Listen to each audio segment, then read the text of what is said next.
I guess we'll kind of switch gears a little bit and kind of bringing it back to the whole theme of the discussion, which is identity.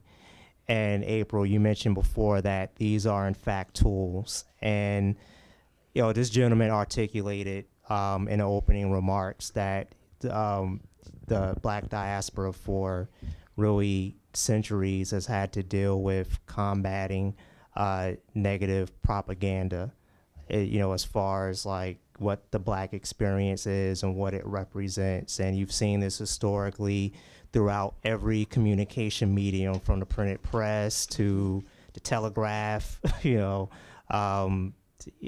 written word, pictures, moving images, and now we're seeing it with new media. So I guess if we're at this juncture where these are just tools and it's really the minds, how do we kind of, I guess, influence the minds, or kind of, influence the behavior of, say, like the younger generation to perhaps, put themselves in a position to do what historically their ancestors could not do, which is, be able to kind of turn the tide on this propaganda and some of these images. Or Tom Burrell, I always talk about, the black inferiority,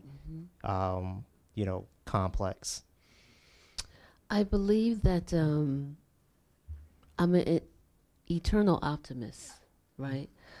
So there's a counter to your premise that says that our ancestors, in a lot of ways, not all, obviously, have turned the tide. Like, we're still here, having conversations about being our best selves, regardless of the context, fighting social injustice, as Amiri Baraka would say, the great poet and cultural figure who passed about a month ago. Yeah. We spend our lives trying to get the foot of the oppressor off our necks, and that's just going to show up. It becomes difficult to get that message across when there's so many distractions. So in some ways, social media has been a distraction because, people who want to be famous, because we live in a society that says fame is everything and wealth is everything, and whatever you want, do what you want, it's all up to you, and it's all about you and nobody else. And just in some of our languaging, like when MySpace came out, it was representative of, I thought, and maybe the scholars can articulate this better, but everything was about I and me, and we have the iPhone, and I think there's some subtleties there if we're talking about propaganda. But so we have a lot of distractions because the platform is there, but then we just have a lot of victories as well. And so what's good about Twitter is, or social media, period, is that it is an example for us to honor people who are fighting the good fight. However that looks, be it environmental justice, be it, anti-sexism, and in this context, anti-racist, using it as an anti-racist platform, so that's great. But this is a particular thing that I have discovered, given my work as a public relations person.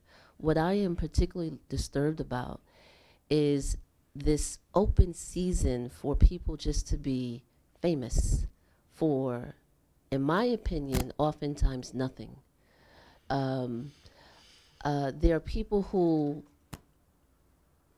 there's no art, there's no artistry to the craft. And I always have maintained that there's a difference between being creative and being artistic. As human beings, we create naturally. Skill makes an artist, right? And study of the craft makes an artist.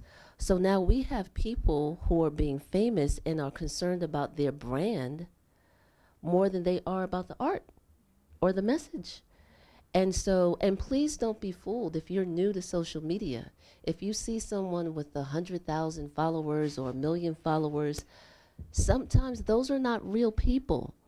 Like those are, there are software applications or apps to help people boast their numbers, because social media has dictated to us it's all about how many people are following you, and it's all about how many friends you have.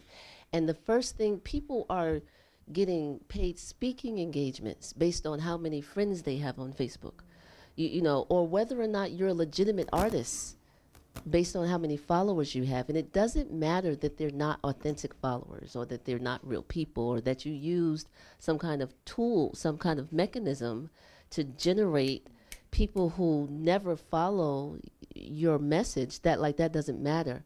But those are the kinds of things that exist now because everybody just wants to be famous, because they woke up this morning.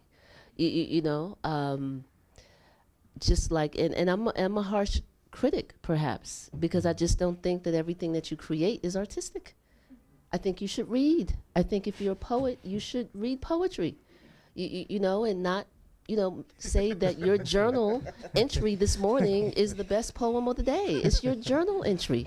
Maybe you need to go back and, you know, study, you know, how to construct a poem. But that's just me, you know, perhaps being harsh. So that's the concern I have about social media in a lot of ways, is because everybody wants to build their brand and everybody wants to be famous, and they think that because they know Black history that they're a scholar on Black history, for example, having done no research. You know, so those are the kinds of things that are troubling for me, while recognizing that it is a very, very powerful tool.